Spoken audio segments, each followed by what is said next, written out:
शहागड पैठण रोडवरील चांद सूरज नाल्यावरील अर्धवट पुलाचे काम सुरू करण्यात यावे अशी मागणी गावकऱ्यांसह वाहनधारकांनी केली आहे।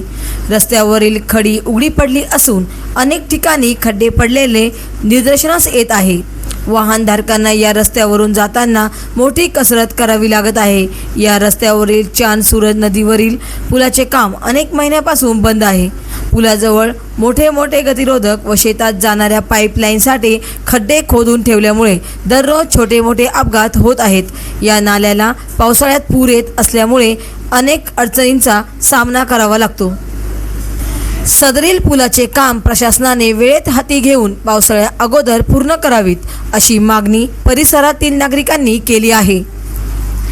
महाराष्ट्र वाईब न्यूज प्रतिनिधी गणेश राऊत, शहागड, जिल्हा जालना।